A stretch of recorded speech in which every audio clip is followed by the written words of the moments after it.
Hello and welcome to Secrets of Organ Playing podcast. This is a show dedicated to helping you become a better organist. We're your hosts, Vidas Pinkevičius. And Aušra Motuzaitė Pinkevičienė. We have over 25 years of experience of playing the organ. And we've been teaching thousands of organists online from 89 countries since 2011. So now let's jump in and get started with the podcast for today. We hope you'll enjoy it. I'm here with Crista MILLER, who is the Director of Music and Cathedral Organist at Houston Co-Cathedral of the Sacred Heart, where she chaired the organ committee for Martin Pasi's Opus 19 pipe organ. She oversees the Celebrity Organ Series and the First Friday University of Houston series and leads a growing cathedral music organization with the Schola Cantorum in high demand for large-scale festive liturgies, including those prepared for the National Catholic Education Association, the National Winter Conference of the University of St. Thomas, St. Basil School of Gregorian Chant, Church Music Association of America, various Archdiocesan offices, and for Archbishop Joseph A. Fiorenza's ceremonial receipt of the Pallium from Pope Benedict XVI in Rome in 2005. We've been chatting with Crista because she was a guest on our podcast 3 years ago, and I just a few weeks ago received nice comment from her and decided to invite Crista back to be a guest again, and this time we could talk about her musical life during quarantine, because this is such a global theme today. So thank you so much, Crista, and welcome to the show. Thank you, Venus. It's nice to see you again, and thank you for having me on again. Yes, a lot has changed, right, since we met. Of course, you traveled the world with your recitals. You lead very, very active musical life at the cathedral. And of course, it has changed many things because of the COVID-19, right?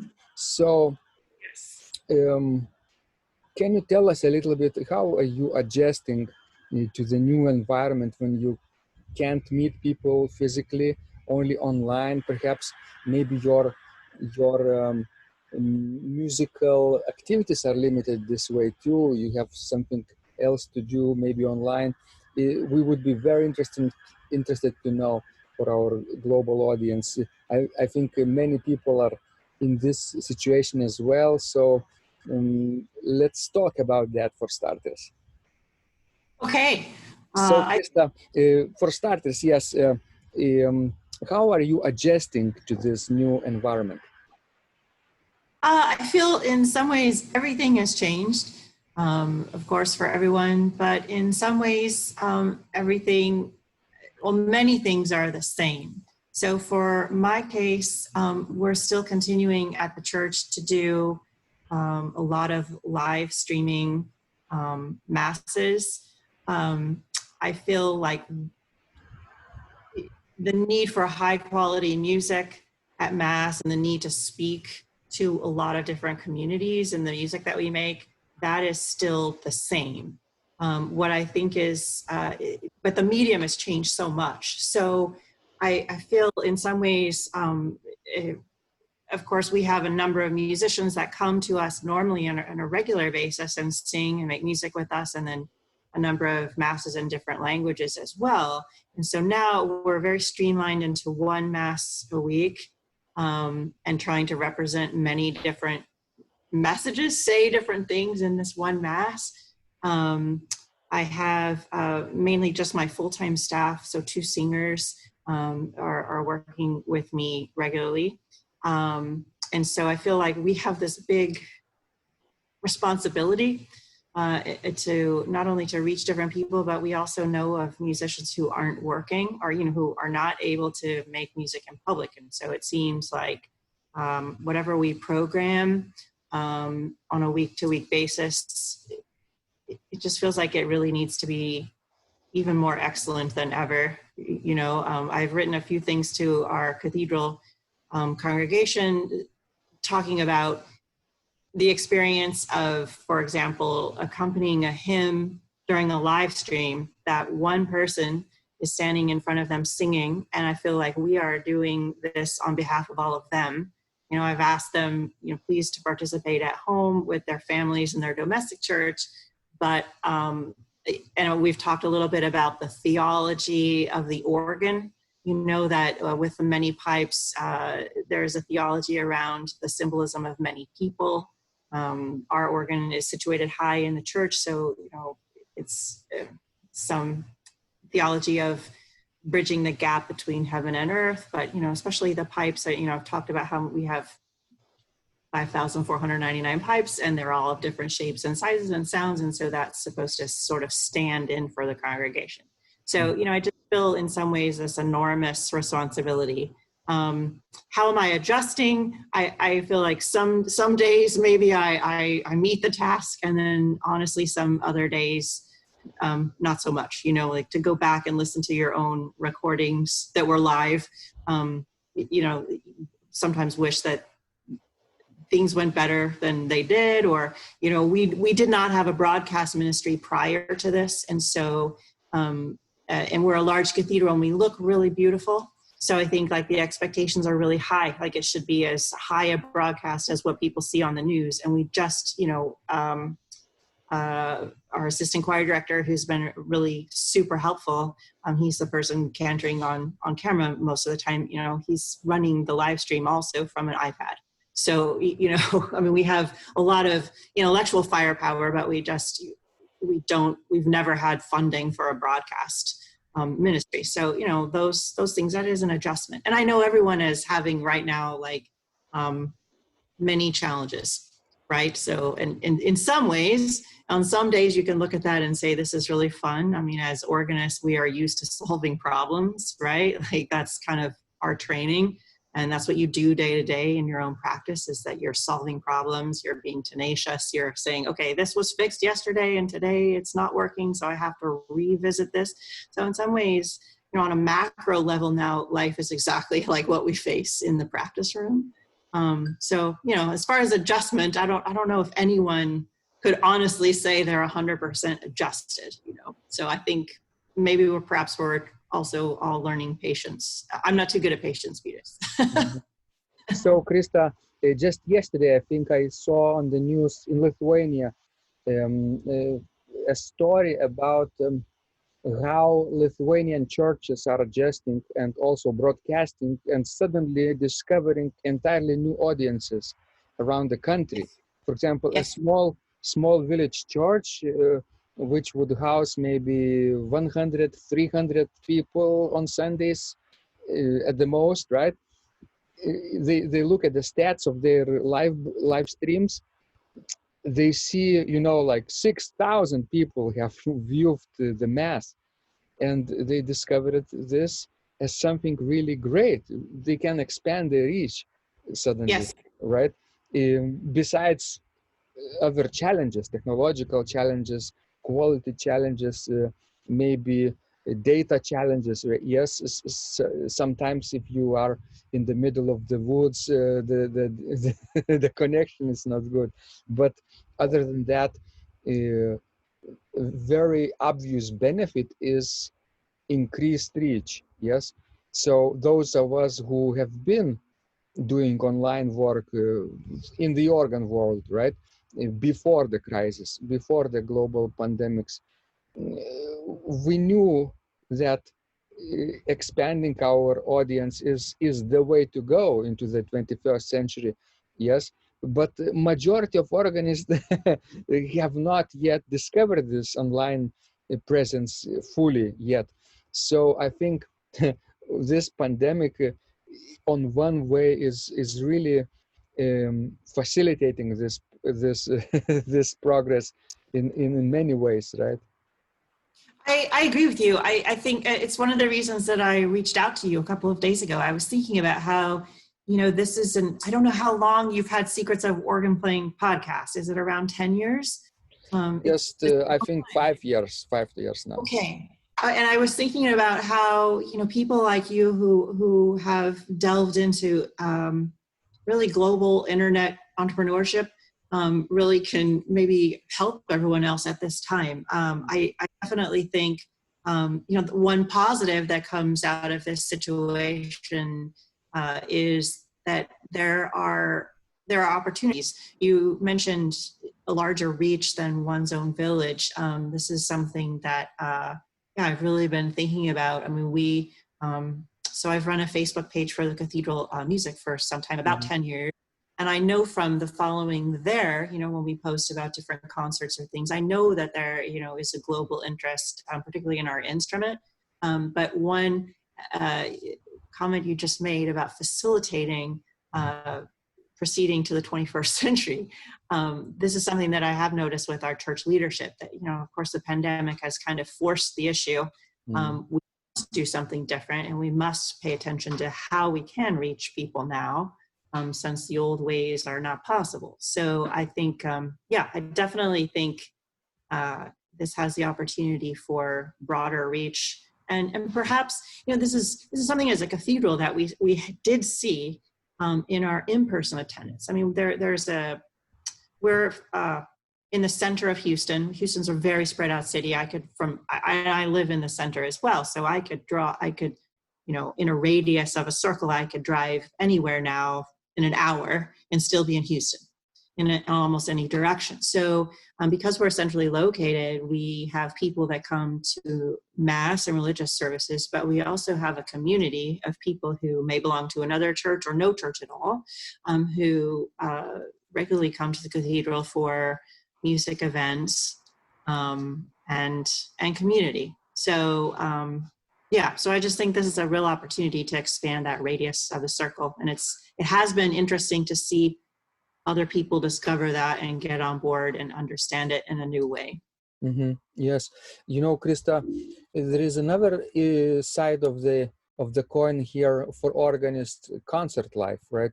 Not only liturgical playing, but concert live events have been, postponed, on hold right now, right? For everyone, unless I hear that Sweden, for example, doesn't have a quarantine. So I hope some people might go to play concert there. Some other countries like Belarus, for example, they don't have quarantine, and their football championship is still soccer, basically. No way. It's still going on. It's crazy, Their president is saying, no, there is no pandemic, everything is fine. So basically it's really funny. But other than that, most of the countries really have closed, and organists in across the board have discovered that they are no longer they can't travel the world with their concerts, right? You are represented by East-West Organist, right? Yes. With this wonderful agency for organists, concerts organists. And I'm wondering also how that has impacted your concert life. Maybe you have discovered some new opportunities where you might have overlooked previously. It's interesting. Can you talk a little bit about that too? I think we're very in the early stages of this. I mean, I know some friends who have begun to live stream or to post mini concerts every day. I think the prospect of a mini concert, if you just put up one piece or maybe something short that people can digest quickly, I think that's a great opportunity. I had a really nice concert experience actually a week ago, last Monday. I was actually supposed to travel to New York City the day after Easter. I've only done this a handful of times in my life where I've accepted a gig the week after Easter. and it's always with a lot of, mental fortitude in preparing at the time, just for the fatigue that you'll walk into preparing the concert situation for. So I was supposed to travel the day after Easter and then perform the next day, which is also a compressed schedule for me. So during the week before Easter, of course, we were completely rehashing our plans and creating a new plan. And then at that same time, the venue reached out to me and asked me if I would just be willing to record the recital. And so I did this the day after Easter, so a day earlier than I would have performed. And I think it actually was a very nice experience. I mean, I feel like I felt like the organizers were very pleased, like that they could also go forward. I think that there was a pride for them that they did not have to cancel. Music went on.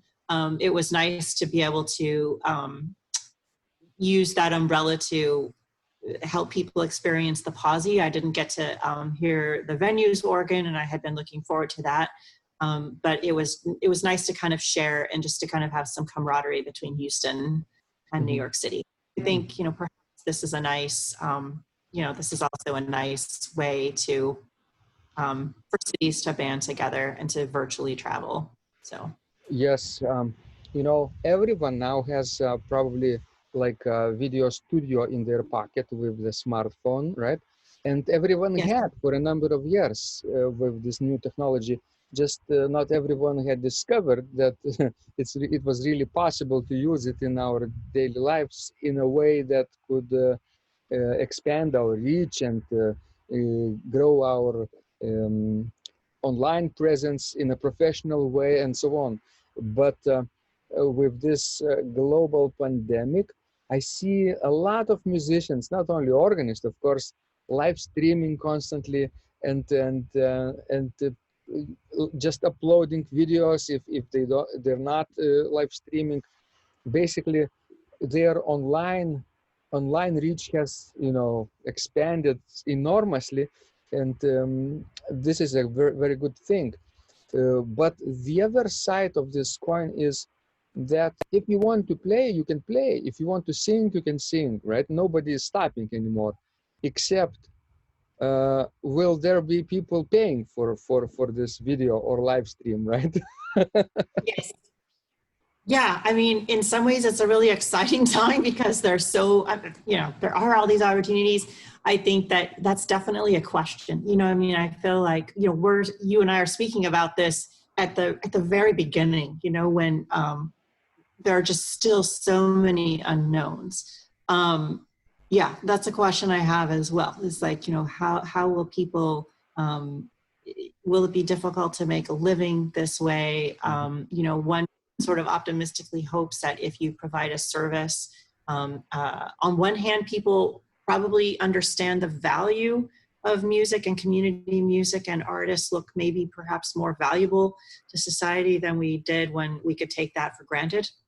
But on the other hand, I think like many people are facing financial challenges now because it's not just us that are not working, it's sort of everyone. So it is, one hopes that if you optimistically put yourself out there and provide a good service, that the good will come back to you. So I guess we just have to hold on to our optimism. I wanted to comment one thing that you said about the smartphone in your pocket. I think one good thing for us as artists, or something I found in myself, is that in some ways having to put these things out there and knowing that there is not as much art in people's lives now. I think for me personally, it's sort of turned off the inner critic a little bit more. Like I find that I have published things that in the past, in the very recent past, I would have thought, oh, this isn't really good enough. I don't want to put this out there. But I feel like the tolerance for your own imperfection has, perhaps gone up.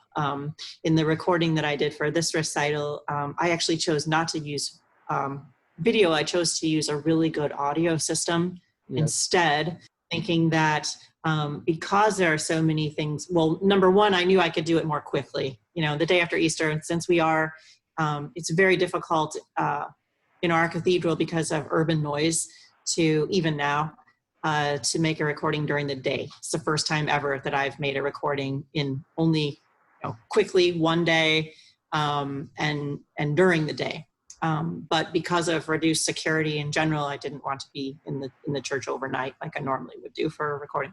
So anyway, I just chose to use audio so that, I feel like many people are spending more time on Zoom now and things like that. And I thought, well, sometimes it's nice to have music that you can put on, but you can continue to go about your other work. You can do work, or you can be making breakfast or have lunch or whatever. So I don't think that how do I want to say this? I think that we need to also consider that audio, is a simple way, sometimes faster and a little bit easier for people to.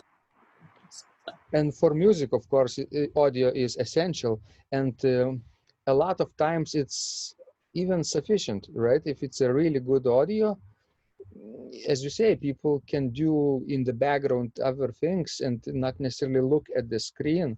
I, for example, really love listen to Spotify, for example, in my ear or in my headphones or just on the speakers, and doing really completely something different, other tasks, but Spotify is on. Or YouTube also have music ability. You can stream music now without video. So that's good because you don't have to look at the screen, right? And sometimes audio, it's all that's needed. You can put a really good photo on top of this audio and you have the video, and you can upload to various online channels this way. Talking about monetization of our work right now in this changing environment, we have to observe that people are uncertain about the future, right? And this uncertainty limits their spending, probably, right?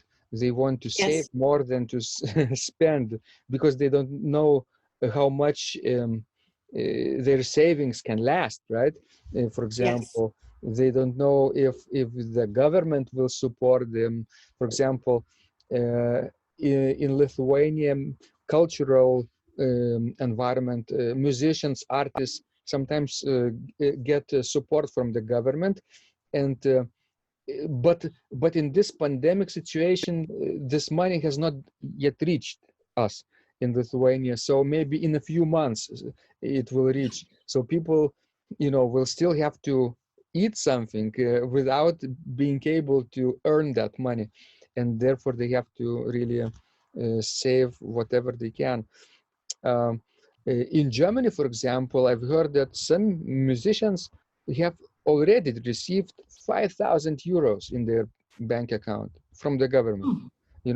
If you are independent musician and you're making, or you were making, a living from live appearances, and you're no longer able to do that, your government in Germany supports you this way. 5,000 euros, right? Not bad. But not every country has been able to do this so far. So people have to think about other ways, multiple income streams, maybe passive revenue streams, these things. Things like I've been doing this for 7 years now, this online earning, not from podcast. Podcast is just a channel for my ideas, for outreach. But monetization comes from different other channels, So I hope people, and the organists especially, will start to discover those new ways of monetizing their work online. What do you think are, since you've been doing this longer, I think these are questions that a lot of us are asking right now. So what's your best trick of the trade at this point for this process of monetizing what we offer? I can say what I'm doing. For example, right now I cannot go to church, right, physically, because our church is connected to university, and university is shut down. And now, happily, I have Hauptwerk, this virtual organ software at home. I ordered it, I think, in February, just before the pandemic really started hitting Europe. And my keyboards and MIDI pedal board arrived in the middle of, I think March. So in the middle of this pandemic, I received packages and parcels from post. I put them in a storage facility just to make sure they pass quarantine for a few weeks, and then unpacked, and then plug them and set it up. I have 3 keyboards now and MIDI pedal board. So with Osha, my wife, we happily are every day practicing and recording our, organ music, solo organ music and duets, sometimes even collaborations with other people from other continents, like with this wonderful organist and our friend James Flores from Australia. We record organ trios. This I've seen your video. Yeah. It's very cool. Trio sonatas. Yes, you're supposed to be playing them alone with your hands and feet, but we did it just for fun, 3 people. Much faster learning curve. Yes, but a lot of work for editors to edit, to put everything together. But that's really fun. I can tell you that I use this time to discover other revenue streams that I haven't discovered previously. Things like growing my YouTube channel even more.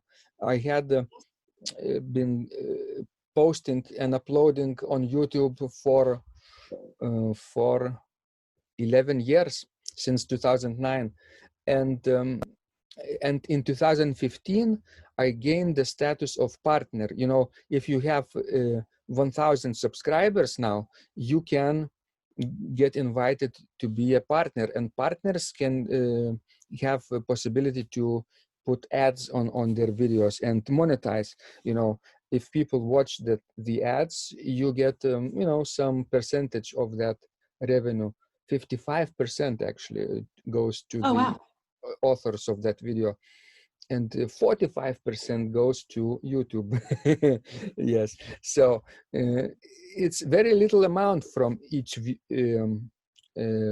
of each video, but YouTube is a massive engine, second largest search engine in the world, second to the Google, and of course Google owns YouTube. So together with YouTube and Google, you expand your reach. So what I've been doing is for 5 years, almost 5 years, I've been earning a little bit of ad revenue from YouTube. Like $1 a month at first, $2, $5, and then $10, $20, $15, and now, since I'm uploading every day something new, 1 piece a day or 2 pieces a day, whatever, I discovering that the number of views is expanding, and basically exponentially. Every week, every month, basically it doubles, and my revenue isn't doubling actually, which is actually understandable, because global situation with the advertisement industry is also decreasing. Businesses are no longer investing money into ads, right? They are also saving and optimizing their businesses for the harder times.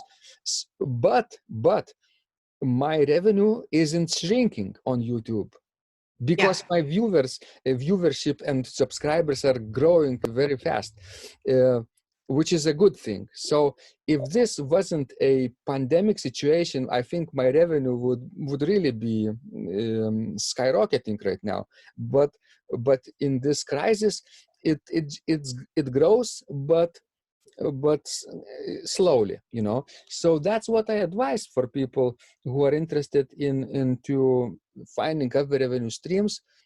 Just keep uploading to YouTube. Yes.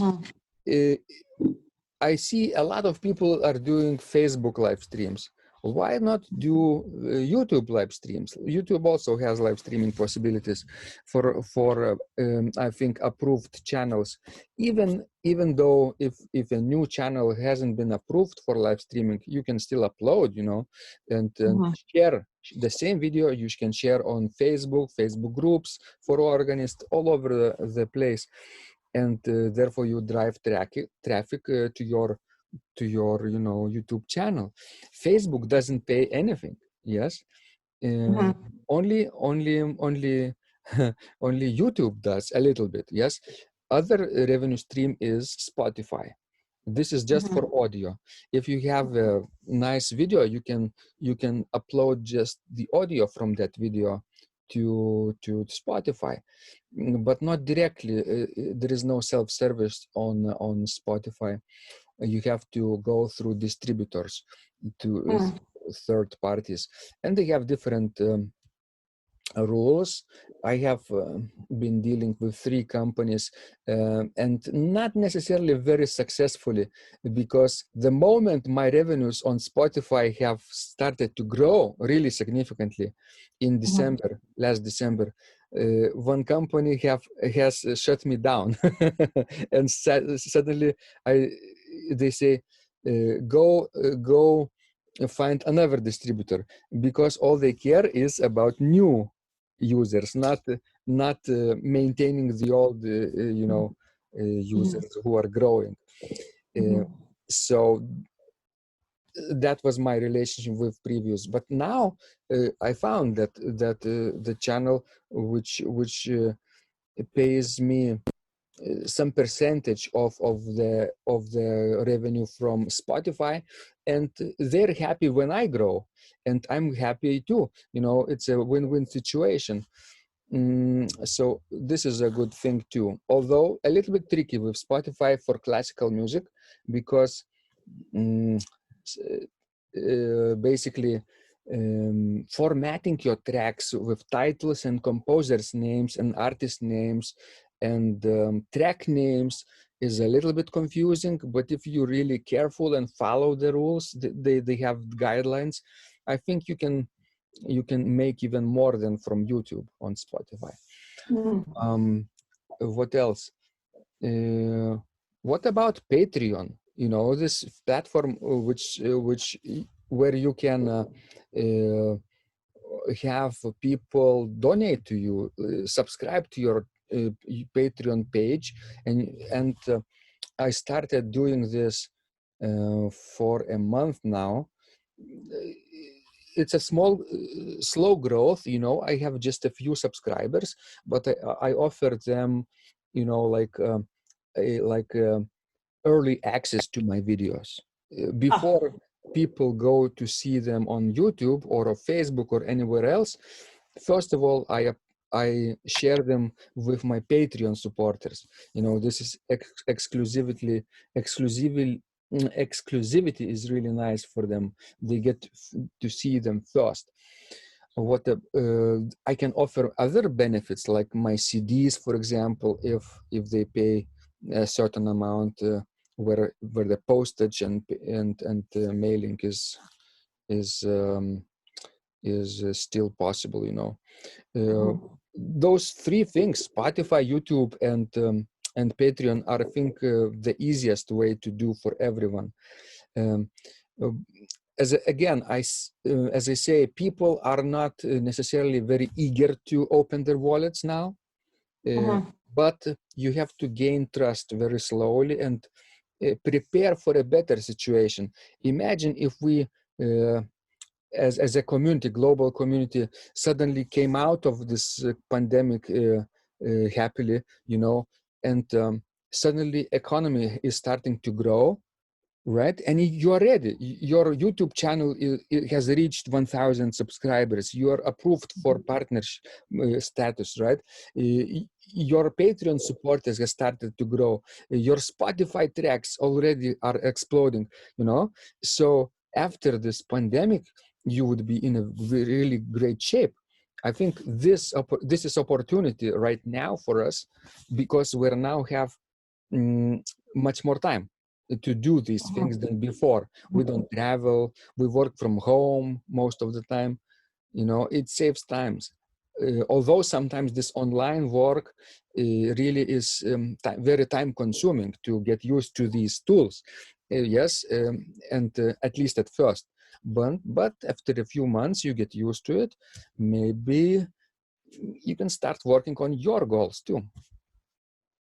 Yes, I really, during this time, the last 5 weeks, I've really gotten an understanding of how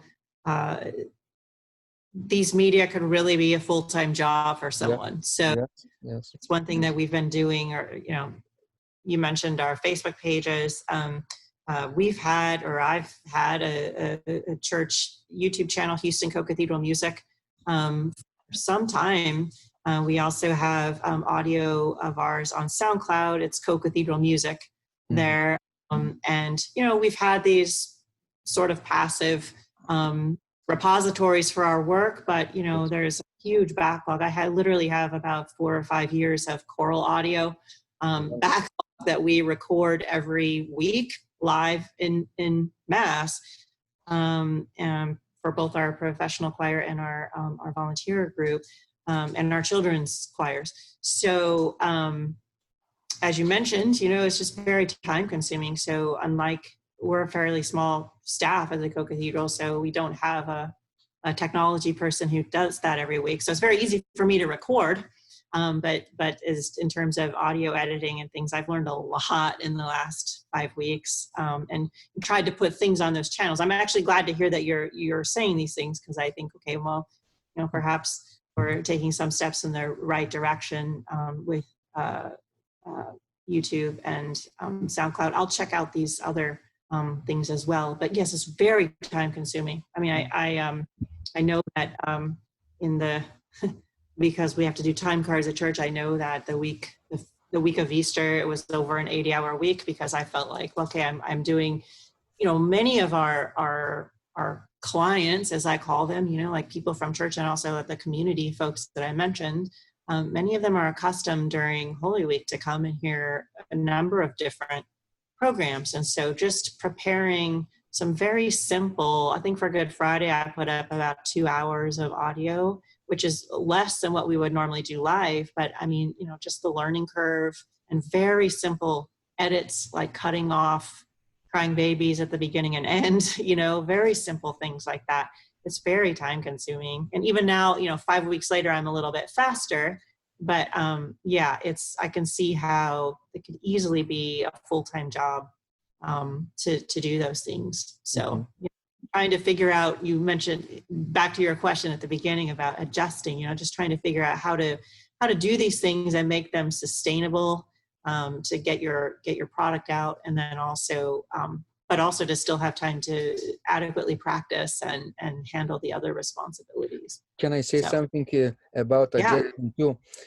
For example, I know that in the evening I'm not very creative. I'm tired, you know, or even in the afternoon too. After a good lunch, I no longer function. You know, I have to take a break, at least take a quick nap, or just close my eyes. But in the morning, I can rise really early and start to work. So a lot of people start working in the morning on their emails, or I don't know, browsing news, or checking how many cases of new coronavirus. You know, this is really scary, right? And it doesn't set the pace for your day in the right direction. Yes, you are responding to the crisis, and you are worrying right from 6 a.m. or 7 a.m. or whenever you get up. Yes, what I try to do in the morning, I do the creative stuff first, always. You know, like what's creative for me? Playing the organ, right? Composing, improvising, writing a blog post, or recording a podcast episode. This is creative, right? I can do this while I'm fresh, while I'm not tired. Yes, So I can do this either before breakfast or after breakfast, but before lunch, definitely. And after lunch, I can do the management stuff, uploading, yes, responding to emails, what else? Editing, things like that. What else I can do? Hunting other people who are guests, future guests on my podcast, basically responding to other people's problems too in the evening.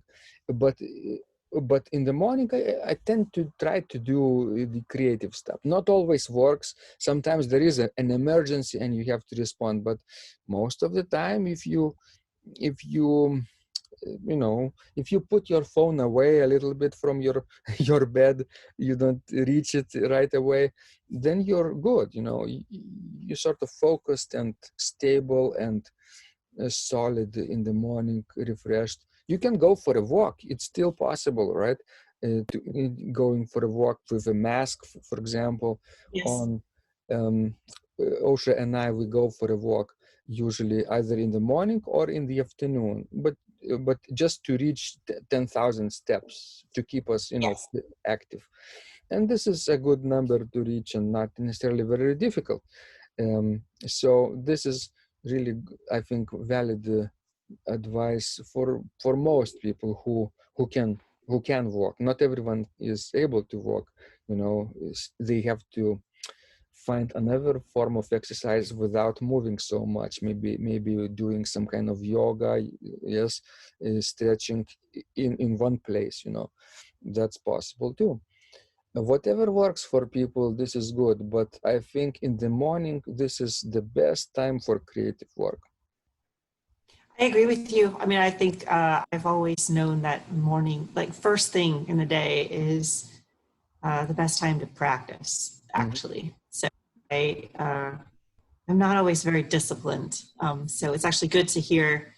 It's good to hear another person say those things, things that we probably know inherently, but the discipline, the application sometimes is a challenge. So it's good to hear someone else say that. I mean, personally, I know mentally I'm the best for about 4 hours after I get going in the morning. Yes. I'm grateful for this podcast because I had to, I felt like, okay, there's video, I should get up and take a shower. Which is good. Yes. It's good to have some structure, accountability to another person. My people here are used to seeing me in all forms, so I don't have to look nice for them. Yeah. But yeah, I think I've always known that like the morning is your best work time. And then, the thing for me, I think about editing and learning some of these new skills. Sometimes it's attractive to not procrastinate, but to delve into those things, editing a track or doing an upload, watching what your stats are, because those are tasks that we know when they are finished. I don't know if you find this about music, but sometimes you don't know when is this task finished, or you finished it yesterday and then you come back the next day and it's in disrepair. So, it's a job. Sometimes it feels like our musical practice is never done. So, Plus, when you measure something, it's about numbers. It can be measured easily, right? Yes. The stats, Yes. the number of downloads or uploads or viewership, or on SoundCloud, the stats of track listens, right? You get to see your subscriber count. Yes, you're very happy if this count is growing, right? Yes. And I can tell you, it will grow very naturally if you keep creating. This is just a given thing in any social media platform, whether it's on YouTube or Facebook or SoundCloud. It's all social media. It's just different mediums, audio, video, or text, like on Twitter, for example. But if you keep uploading new stuff, keep creating there, I think it's inevitable, unless you do something really stupid, and offend people, then people will try to stay away from us. But in most cases, more creativity equals more results. Yes. Yes. Well, and I think what we're kind of talking around, maybe, in terms of social media, is really like these are opportunities for education. And I think that is one thing about people being at home, and needing activities to do. Music definitely provides us with something to do and something to create and something to feel good about. So even if you're a non-musician, I mean, I think many families right now are faced with both entertaining themselves and also, education of children. I mean, suddenly parents are much more active and responsible for what is happening in their children's lives. So I think all of these media that we're talking about, I mean, we call them social media, but I mean, they're really moving into the realm of educational media, right? So thinking about what in a 5-minute upload are you hoping to teach someone? Are you hoping to entertain? Are you hoping to make them feel good? Or do you have educational goals? Mm-hmm. And so I think that's a really good opportunity for us right now, just thinking about what are educational needs right now. Mm-hmm.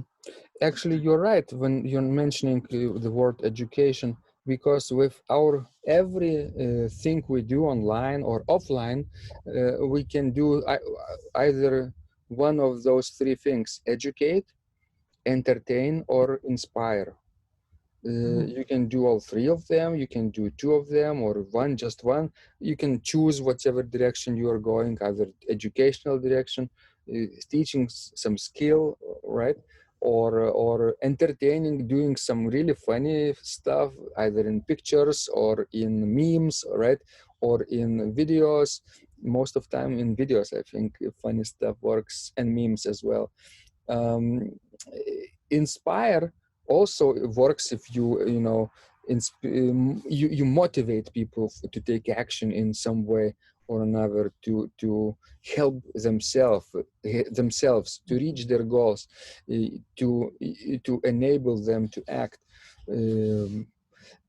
I think we as organists can do all three things, even in a short video when we are playing music, for example.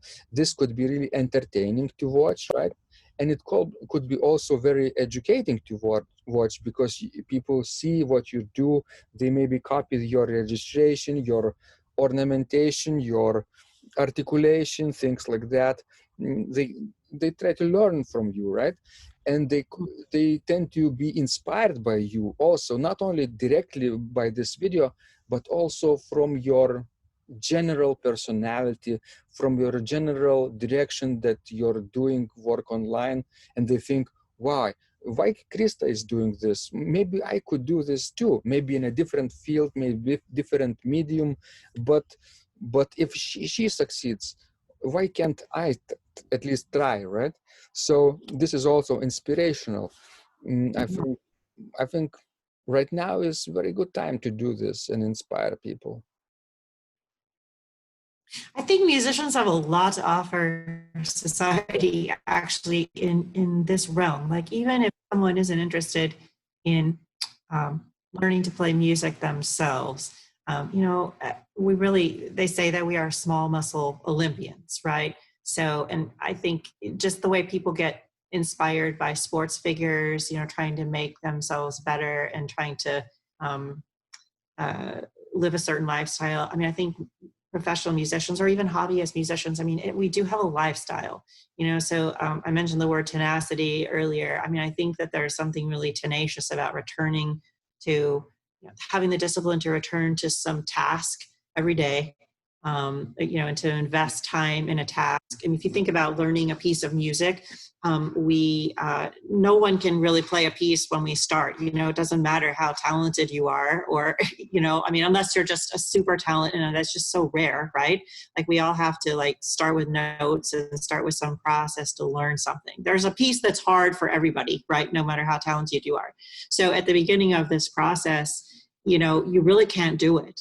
But I think that when, as a musician, you're just trained to turn that thought off, right? Like, that you can't play that measure. So, but you also know on some innate level, I will be able to. I might not be able to do it after one repetition or 6, or 10, but you just keep going, you know, like you sort of have this faith that eventually I will solve this problem. Eventually I will do enough repetitions of this that I will get it, you know, my body will learn it. And I think that just that whole process has application to just about any endeavor that a person wants to make. So even if you think you don't like music, I think there are definitely, you know, just problem solving applications and things that we do every day. And also maybe telling people that it is a struggle. You know, I think like people that don't know musicians have this assumption that, oh, well, you're so talented, you just sit down and do this. You just show up at church and play for the live stream, and wing it is what someone said to me recently. It made me very angry. I was not winging it. I had prepared many hours for what seemed like I was winging. You know, I was just improvising. I wasn't. I was very prepared. So, you know, I think that just that whole process, people can really learn from the backstory and sort of sharing that, hey, this is difficult for us too. Like it's I don't know about you, but sometimes it is an effort for me to turn off the feeling of, wow, I'm never going to get this. I did this, I performed it, I made mistakes again, how frustrating. But you know, you just know that, okay, well, eventually this is going to go well. So I turn that feeling off and continue on. So anyway, You're right. I think sharing that actually is a real inspiration. Yes, you're right, Krista. And sometimes it's really frustrating to see how much work we have to put in to learn one piece. Even without pedals, sometimes it's difficult to get it right and play it for camera, you know, without stopping, without mistakes, in a way that you are proud of. This past month, Osha and I, we've been recording complete Klavierübung by Johann Ludwig Krebs. It's not like Johann Sebastian Bach, but it's still difficult. It's still difficult. I know. It doesn't have pedals. The first part of Klavierübung has 13 chorales in 3 parts. So that's Aushra's domain, and I took part 2 and 3. Part 2 was suites, I think, dance suites like partitas, and the third part was sonatinas, short sonatas in 3 parts. So I just a few days ago, I finished recording the last sonatina, and you know, certain movements, I can tell you, it took me like 28 times to play, to record and to redo it, because I didn't want to stop and cut and paste because it was going to be live. And if you do it live, even it's a short piece, 1 or 2 pages, and sometimes it's really tricky to get it right from the beginning until the end. So you do it one more time, then you're frustrated, you know, and you start to swear and you start to scream at the camera, and it's you can sit there for a few hours even without actually getting a good result. But once you do get a good result, it's so much rewarding because you persevered and you didn't quit. Yes. Yes. That is really good to point out, because I mean, so many times we see the end product, you know, like you see the end YouTube, you see, I have seen your Krebs as well, and I know it's a difficult composer. So I think it is sort of good to remind people that there's a lot sometimes behind the scenes, something even that looks very simple. So this recital that I recorded last Monday, initially when I conceived of the recital, you know, 2 years ago, I had a completely different program in mind, but, you know, I felt like it's an opportunity. Well, long story short, I mean, I completely changed the program because I felt like in these times of pandemic, I mean, New York City is having a lot of pain. There are just, you know, there were many things in current events that I felt like I wanted to make commentary on.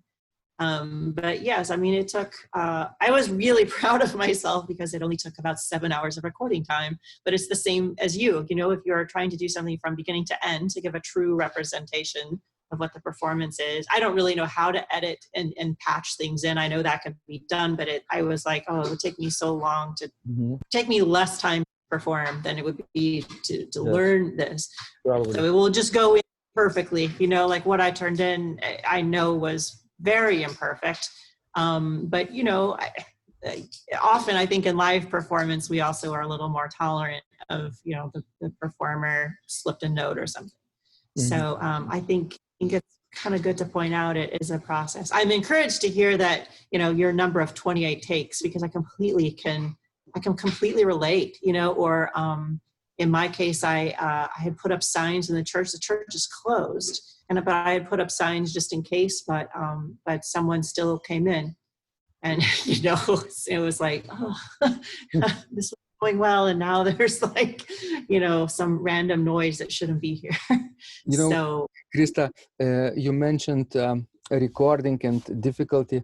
We have this weekly Secrets of Organ Playing contest where people from all countries can submit organ videos to YouTube and then to our contest, and we judge each other and select winners every week, and with prizes and everything.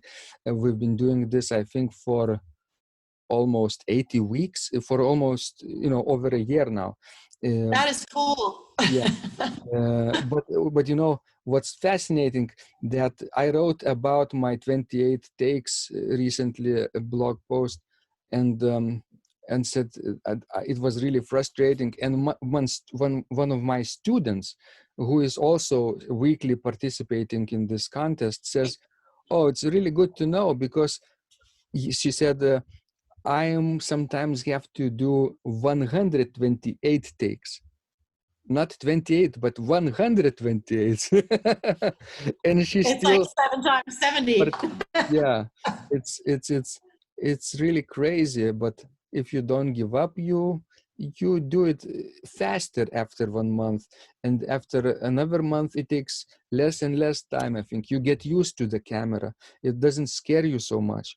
At first it does, really.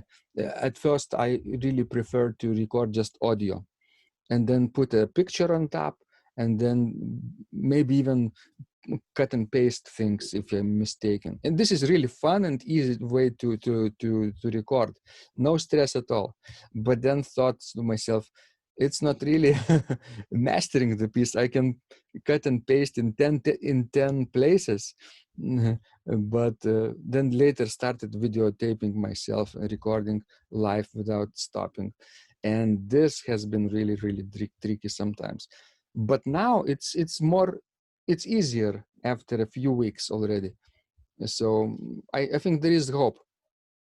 Yeah, I mean, I think these are mental skills. I mean, what I kind of liken this whole process to right now is if you listen to recordings from the, you know, late 19th century, early 20th century, you know, we listen to composers and performers that we revere now, but you listen to those recordings, those early recordings, and they're not perfect. You know, I mean, they're not, I feel like our standards now are so high, like everything must just be absolute perfection. And I think maybe there's an artificiality in that a little bit. This is like an argument I have often with myself, like, you know, like there's like this authenticity in presenting something as it actually was, you know, in the moment. It's just a tiny snapshot in time, and then also this need to be absolutely perfect, to respect the music 100%, to make every single note make music, like your teachers always tell you. You know, every measure must be, you know.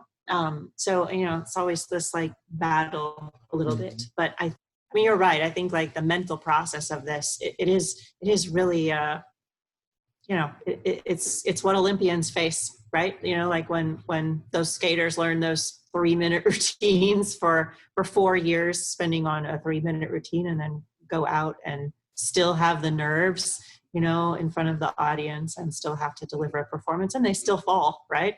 So even at that level, like there are still faulty jumps and all those things. So I think you know, the process of this is very intellectually stimulating. Yeah, it's really, really motivating to see other people submit their work, and week after week we get to see how they improve also, at week 1 somebody was uploading very short work, maybe 1 or 2 minutes, and now they can do like trio sonata in this week. It's really fun to watch.